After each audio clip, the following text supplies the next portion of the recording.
근데 사실상 소유자와 공부상 소유자가 다를 수가 있어요. 다를 수가 있다. 사실상 소유자는 갑이고 공부상 소유자는 을이다고요. 원칙은 똑같은 건데 내가 진짜 주인이고 내가 공부상 주인이죠? 다르다.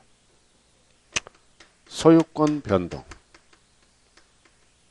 변동. 뭔 뜻이다? 잔금은 끝났어. 잔금은 끝났는데 매수자가 등기를 안 해가. 잔금은 끝났는데 둘이 등기를 안 해가니까 정부는 갑을 모르잖아요. 갑을 몰라. 그러니까 공부상 소유자는 갑을 모르니까 을에게 날라오겠죠. 매도자에게. 그럼 진짜 주인은 갑이잖아. 그러면 신고하라. 신고하면 사실상 그대로 내버려 두면 정부는 뭐다? 갑을 모르죠? 공부상. 신고 여부에 따라 달라져요.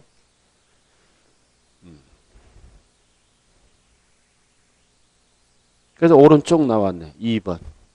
183. 공부상 소유자. 소유권 변동.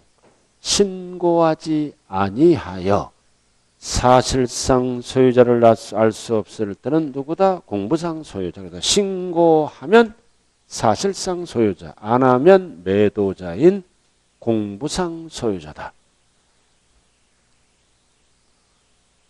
공부상 소유자가 누구예요? 참고 나왔잖아. 매도자. 등기된 경우는 등기부등본. 미등기일 때는 토지대장, 건축물 대장의 소유자죠. 그리고 위에 보면은 뭐가 있어요? 이제 신탁법.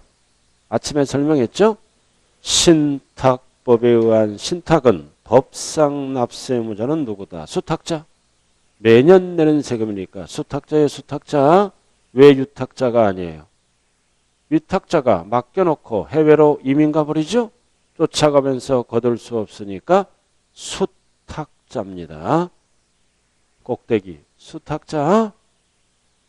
그리고 이 경우 위탁자별로 구분된 재산에 대한 납세 의무자는 각각 다른 납세 의무자. 동일한 납세 의무자면 틀려요. 각각 다른. 신탁법이에요. 맡긴다고요.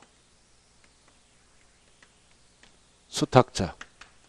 실질 소유자는 누구예요? 실질 소유자는 위탁자가 되겠죠? 예, 유탁자. 그럼 법상 납세 의무자는 누구다? 수탁자. 이렇게. 수탁자예요. 그럼 위탁자는 여러 명이 될 수 있잖아. 여러 명이. 위탁자가 노란 재산을 맡기고 위탁자가 빨간 재산을 맡기고 위탁자가 하얀 재산. 예를 들어서 가불병이라고 얘기하죠. 위탁자가 가불병 여러 명이 될 수도 있잖아요. 그럼 가불병은 소유자가 다르죠? 각각 다른 납세의무자다. 동일한 납세의무자다. 각각 다른 납세의무자. 그래서 두꺼운 글씨 위탁자별로 구분됐죠? 빨간거 노란거 하얀거. 다른 납세의무자. 뭐 이런 걸 적으라는 얘기고. 자, 그림 딱 보면 정리가 됐죠? 기본이. 원칙은 사실상. 그래서 6월 1일까지 잔금이 끝나면 매수자가 내는 거예요. 그림 전에도 매수자. 6월 1일부터는 매도자. 자, 그 다음 공부상 소유자 6월 1일. 신고를 안 하면 공부상. 신고하면 사실상. 이렇게 달라지는 거예요. 신고 여부에 따라. 자, 그 다음 넘어가자고요. 184로 넘어갑니다. 184 넘어왔어요. 자, 원인이 뭐다? 상속. 자, 상속받으면 원칙이 누가 내야 돼? 원칙이. 상속인 각자가 냅니다. 여러 명이 받았을 때는. 상속인 각자가 내는데 어떤 경우 등기도 이행되지 아니하고 신고하지도 않았다. 둘 다 안 돼 있네요. 이거 어떤 뜻이라 그랬어요? 상속재산 분할 중에 있는 거예요. 상속재산 분할 중에 있으므로 신고 못하죠? 등기 못한다. 어쩔 수 없이 누구에게 고지서가 날아간다? 주된 상속자. 둘 다 안 돼 있을 때, 둘 중에 하나가 돼 있으면 상속인 각자로 바뀌어요.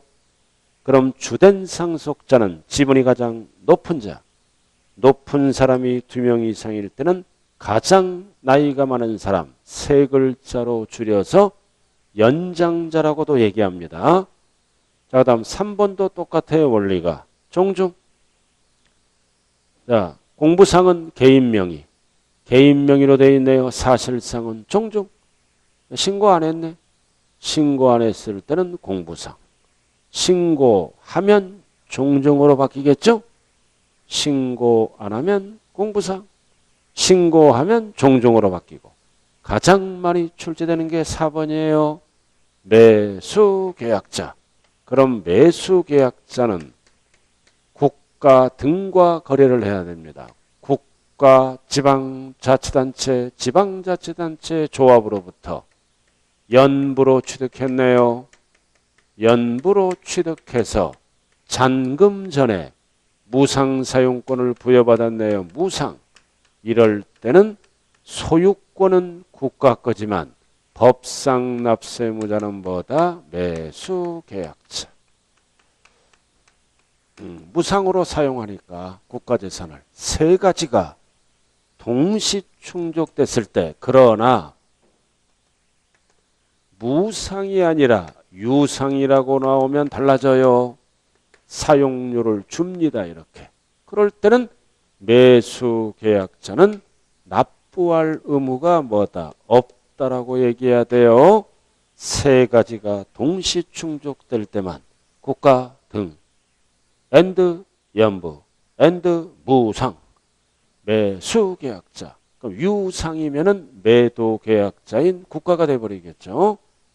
그리고 어렵게 나왔을 때 칠판 봐요. 연부를 선수금이라고도 얘기해요. 잔금 전에 미리 받았잖아요. 미리 받은 돈 연부를 뜻한다. 그리고 매수계약자가 안 나올 때 있어. 매수계약자를 뭐라고도 얘기한다. 무상으로 받은 자. 매수계약자라고 안 나올 수도 있어요. 무상으로 받은 자를 매수계약자라고도 얘기한다.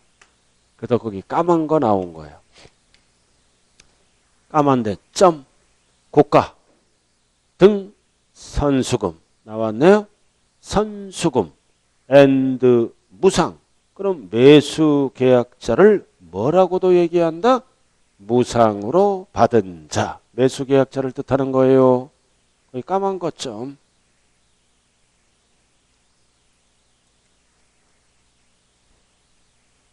자, 그 다음 5번은 사업시행자. 환지방식이네요. 도시개발법. 채비지 또는 보류지는 언제나 사업시행자. 절대로 이 지문은 종전의 토지 소유자 하면 안 돼요.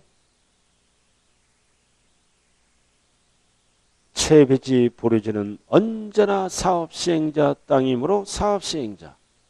종전의 토지 소유자와 헷갈리지 말자.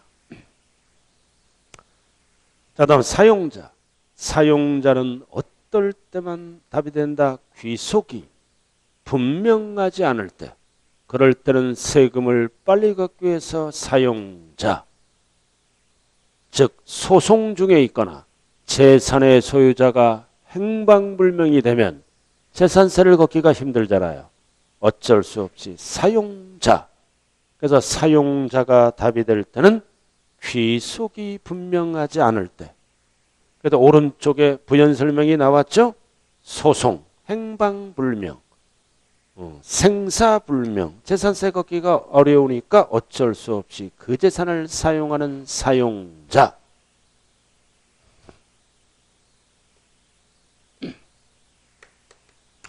그럼 종합부동산세 납세 의무자는 누구일까요? 자, 지금 재산세 납세 의무자가 구체적으로 끝났어요. 그래서 재산세와 종합부동산세를 비교할 줄 알아야 돼요. 기본이. 종합부동산세 납세 의무자는 세 가지로 결정해요. 다음 주에 배울 거예요. 그래서 종합 종합부동산세 납세 의무자는 주택. 주택을 소유한 자, 토지. 그래서 주택과 토지에 대해서만 종부세를 과세합니다. 그럼 주택은 공시가격. 공시가격이죠. 공시가격으로 6억을 초과하는 자, 딱 6억은 재산세로 끝나요. 초과분은 종부세를 또 내야 돼. 주택은 단주택인데 가족 중에 집이 하나야. 1세대 1주택. 1세대 1주택인데 단독명의. 단독 소유로 돼 있어요. 단독 소유로. 단독 소유는 9억 초과입니다. 이렇게. 가족 중에 집이 여러 개 있거나 공동명의로 돼 있을 때는 6억 초과. 이 6억은 개인별로 따지는 거예요. 개인별로 합산해서 6억 초과에 세대별하면 큰일 나. 이게 종부세 납세 의무자다. 아무런 말이 없을 때는 6억 초과. 1세대 1주택. 단독명의자는 9억 초과. 이렇게. 그 다음 토지. 토지는 두 가지로 나눕니다. 하나는 사업용 땅, 별도 합산. 별도 합산하는 토지가 있고, 그 다음 종합 합산하는 토지가 있죠. 이렇게. 그럼 별도 합산은 사업용 땅이니까 금액이 커야 되겠죠. 80억 초과. 그 다음 종합 합산은 투기 목적이니까 5억 초과. 이게 종부세 납세 의무자예요. 그래서 종합부동산세를 할 때는 가장 중요한 숫자 세 가지예요. 세 가지. 6억 초과. 80억 초과. 별도 합산. 종합 합산은 5억 초과. 단 1주택자는 9억 초과.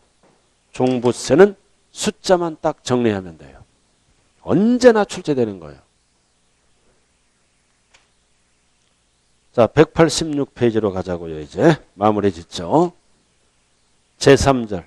자, 문제 한번 풀어봐요. 일단은. 대표 예제. 찬찬히 읽어보세요. 잘 안 될 수도 있어요.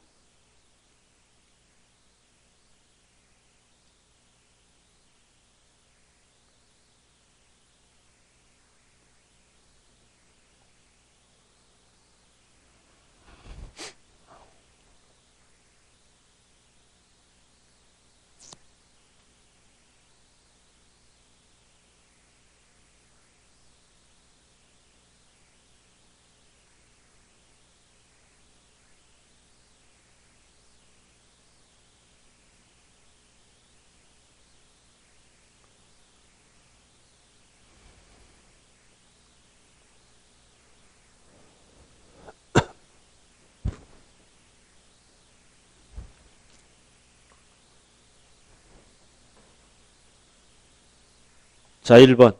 맞죠? 과세. 기준일 현재. 항상 현재는 납기 개시라면 안 돼요. 6월 1일. 사실상 소유자. 있다. 2번은 뭐다? 권리변동. 신고를 하지 아니하면 공부상. 있다. 귀속. 불분명할 때는 사용자. 있다. 가장 중요한 게 4번이네요. 국가. 연부 무상. 매수 계약자. 있다. 자, 상속. 등기도 이행 안 되고 신고도 안 되면 상속인을 몰라요. 5글자로 뭐다? 주된 상속자.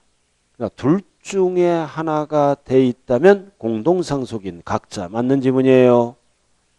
둘 다 안 돼 있을 때만 줄여서 주된 상속자 땡.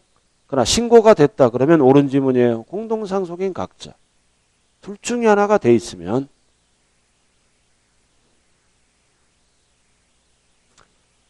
자, 그 다음에 이제 오늘 마지막 파트. 과세 대상. 재산세는 무엇을 보유했을 때 과세 대상이 될 건가? 열거된 거죠? 열거된 거 몇 개? 5개. 토, 건주, 선항. 5개요, 5개. 취득세는 몇 개예요? 13개. 재산세는 5개. 토, 건주, 선항. 그리고 항상 세법은 공부와 사실이 다를 때는 사실상 현황에 따라 부과한다 그랬죠? 등록면허세 빼고. 자, 토지, 취득세랑 똑같아요. 토지는 오른쪽 무슨 토지를 말한다? 사실상 토지. 그 다음 건축물도 뭐다? 취득세랑 똑같아. 똑같아. 그러니까 취득 건축물은 몇 가지를 얘기하는 거예요? 세 가지를 합쳐서. 건축법상 건축물, 딸린 시설물, 독립된 시설물, 취득세를 알아야 재산세는 그냥 가는 거예요. 그 다음 주택, 가장 중요한 게 주택이에요. 밑에 주택은 어떤 주택이다? 주택법에 따른 주택을 말한다. 그래서 1번 주택. 그래서 세법은 주택을 뭐와 뭘로만 나눈다? 단독주택과 공동주택으로 구분한다. 그리고 밑에 3번. 모든 지방세법의 공통. 바닥면적의 10배. 부속토지의 경계가 명백하지 않을 때 울타리 등을 안 쳤죠? 그럼 땅은 무한대가 되면 안 돼. 10배까지를 부속토지. 그리고 가장 중요한 게 3번이네. 주택은 통합해서 계산해요. 구분 계산 안 한다. 주택용 건물과 부속토지를 통합, 합산하여 계산하는 거예요. 구분하여 계산한다면 안 된다. 왜? 공시가격으로 계산하니까. 공시가격 합쳐서 발표하잖아요. 합산하여, 통합하여. 시험은 어떻게 나와? 구분하여. 그러면 틀려요. 그러나 나머지는 다 구분합니다. 학원 건물. 학원 건물 구분하잖아. 여름에는 건물분, 가을에는 토지분 이렇게 구분해요. 나머지는 주택은 구분 안 한다. 공시가격이기 때문에. 자, 188. 자, 거기 참고에 별 다 붙여 있죠? 겸용주택이다. 겸용. 일부는 상가, 일부는 주거용. 겸용. 복합주택이네요. 그럼 법조문이 재산세는 매년 내는 세금이므로 한동. 한동과 일구로 구분합니다. 법조문이 달라요. 한동은 뭐다? 주상복합 아파트예요. 그 다음 일구는 뭐다? 개인 소유, 상가주택, 점포주택. 뭐가? 집합건물이잖아요. 주상복합 아파트. 아파트예요. 다 구분 등기가 돼 있어요. 이렇게 호별로. 이렇게. 이렇게. 저는 706동에 살았다 그랬잖아요. 옛날에. 그렇죠? 동. 그럼 이 얘는 뭘로 본다? 주택 따로따로 봐요. 집합건물이니까 이거는 상가로 봐. 얘는 주택으로 계산하고 이때는 상가로. 그러니까 따로따로 계산한다. 생긴 대로. 그래서 법조문이 어떻게 나왔어요? 한동.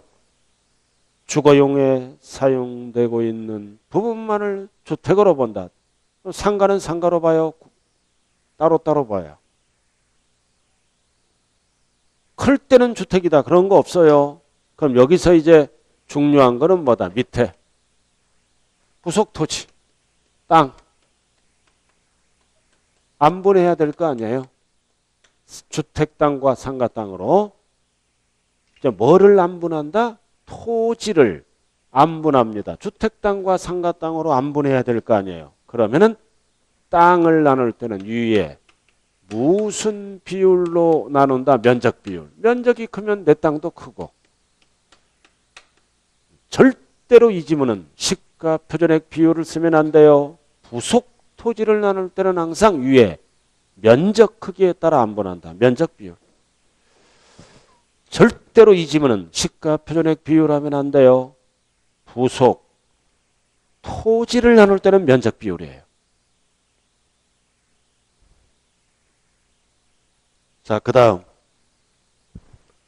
1구. 1구는 상가주택, 점포주택이죠?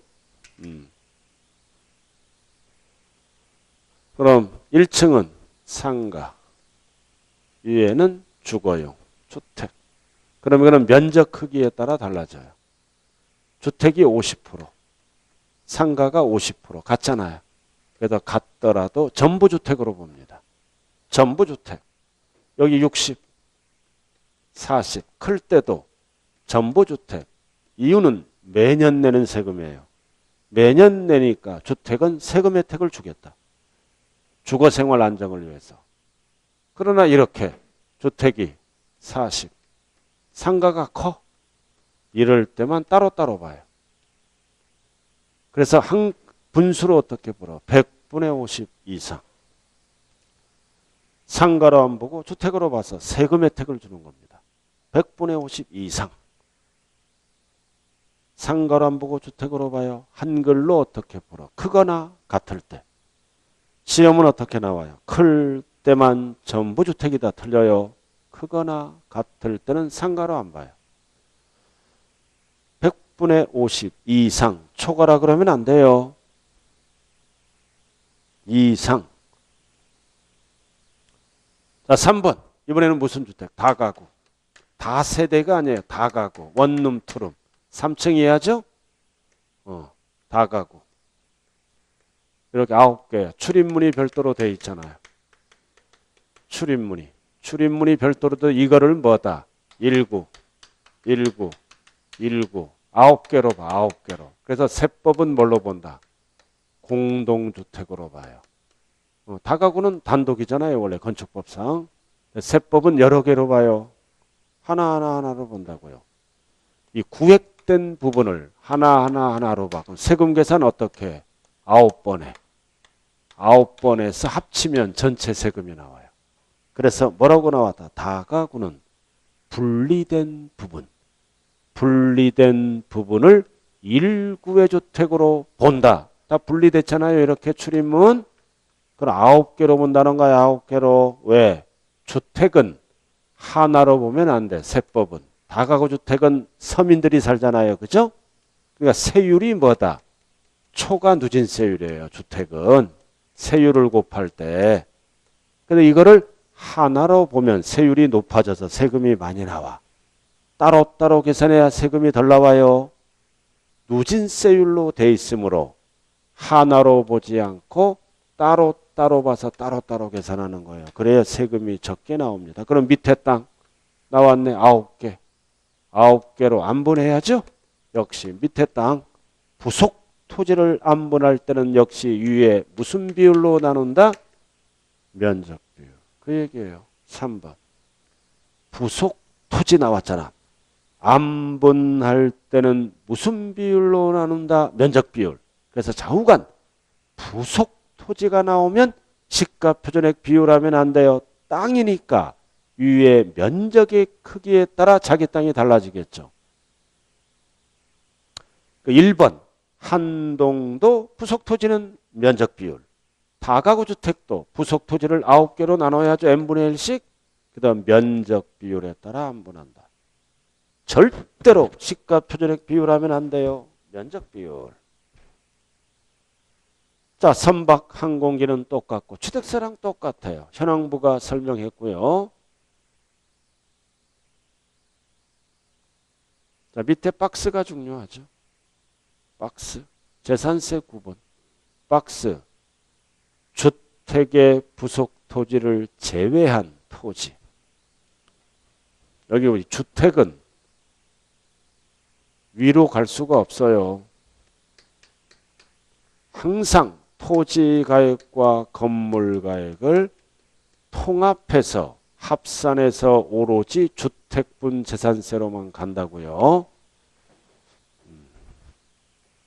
일반 건축물 제외한 토지잖아. 나대지나 일반 건축물의 토지는 무슨 세금으로 가산한다? 땅이니까 토지분 재산세. 중요한 거는 주택 부속 토지 제외. 주택 부속 토지는 주택분 재산세로 가요. 그 다음 두 번째 주택 이외 건축물은 건물분 재산세. 그 다음 세 번째 주택이네. 건물과 부속 토지를 합쳐서 통합해서 주택분 재산세. 선박항공기는 따로따로 계산하고 또 주택은 통합. 이거잖아요. 이거. 토지분 재산세, 건물분 재산세, 주택분 재산세, 선박분 재산세, 항공기. 단 주택은 건물가액과 토지가액을 합산해서 오로지 어디로만 간다? 주택분 재산세로만 가는 거예요. 자, 오른쪽 대표 예제 한번 풀어보자고요. 대표 예제.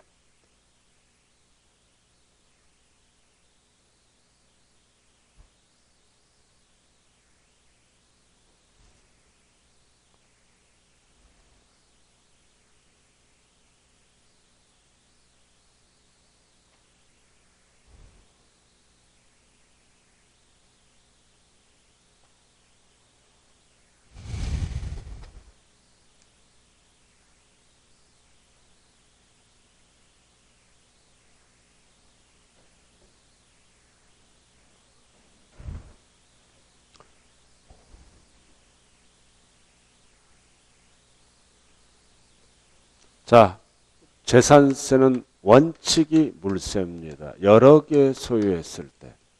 여러 개 소유했을 때는 물건별로 따로따로 계산하는 물세예요, 물세. 그러나 토지는 뭐다? 소유자별로 합산하는 인세도 있다. 뭐를 얘기하는 거야? 여러 개 소유. 원칙은 따로따로 물세. 그러나 토지는 합산하는 토지가 있어요. 여러 개를. 무슨 합산? 종합 합산, 별도 합산. 딱 두 가지. 그래서 재산세 문제를 풀 때 여러 개를 소유했을 때는 물건별로 개별 과세하는 물세. 주택도 여러 개를 갖고 있으면 주택별로 계산해요. 그러나 땅을 여러 개 갖고 있으면 종합 합산. 사업용 땅을 여러 개 갖고 있으면 별도 합산. 그래서 합산하는 거는 합산 인세. 나머지는 다 물세예요. 그 다음 3번은 맞는 거고 2번은 맞는 거고 3번이 틀렸네. 주택 포함이 아니죠. 주택 제외죠. 건축물 중에 주택 포함 틀렸네. 주택 제외. 제외에서 주택이 따로 나와야죠.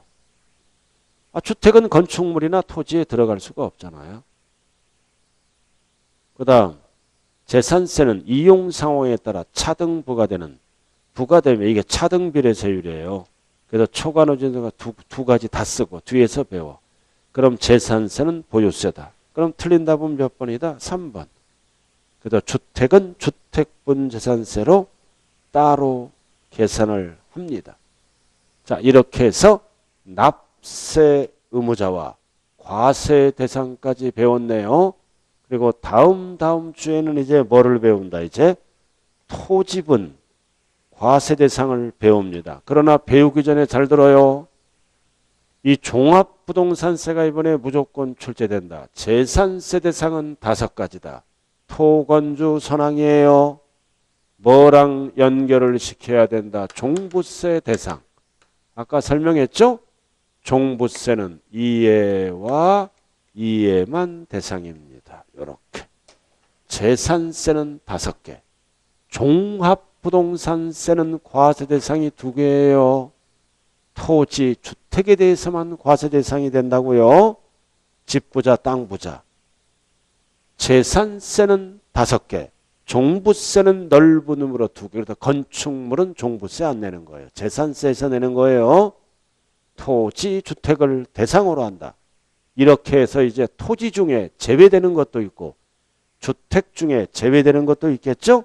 넓은 의미로 재산세는 5개, 종부세는 2개요. 과세 대상이. 자, 오늘은 여기까지 하자고요. 여기까지. 좌우간 고생 많았네요. 힘들고 어렵더라도 열심히 해서 꼭 합격하시길 바랍니다. 가장 중요한 것은 기출문제예요. 책에 있는 내용을 좀 풀고 기출문제가 정리가 안 되면 절대로 점수가 안 나온다는 거예요.